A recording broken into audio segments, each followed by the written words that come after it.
নমস্কার। ঠাকুরমা স্বামীজি গুরুদেবের শ্রীচরণে প্রণাম জানাই।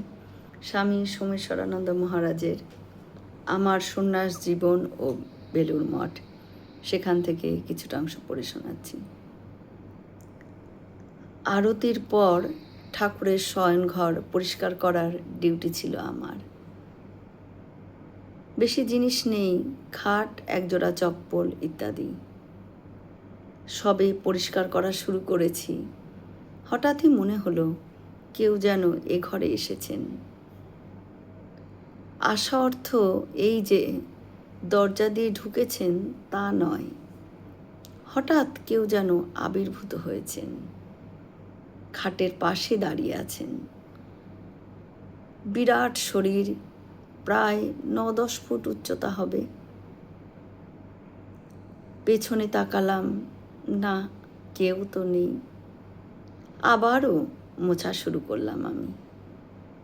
আবারও সেই একই অনুভূতি। দরজা দিয়ে বেরিয়ে এসে দেখলাম, না, কেউ নেই। ভয় না লাগলেও কেমন যেন একটু রহস্যময় মনে হচ্ছিল।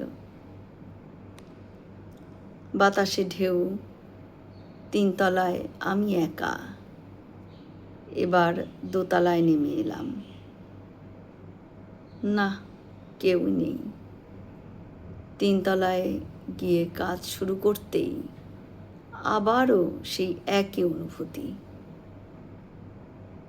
মনের খেয়াল বলে এবার আমি উড়িয়ে দিতে চাইলাম, কিন্তু তীব্রভাবে বুঝতে পারছি কেউ না কেউ রয়েছেন এই ঘরে।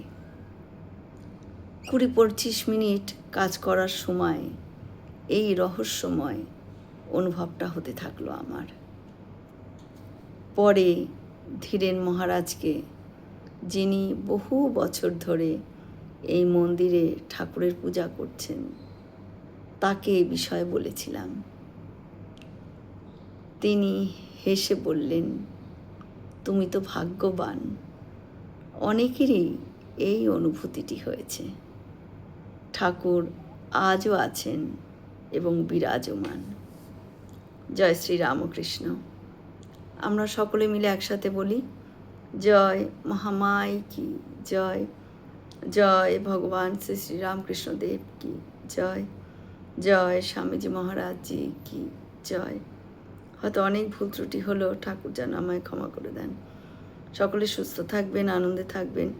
ঠাকুর মায়ের কৃপা দৃষ্টি সকলের ওপর বর্ষিত হোক। শুভরাত্রি।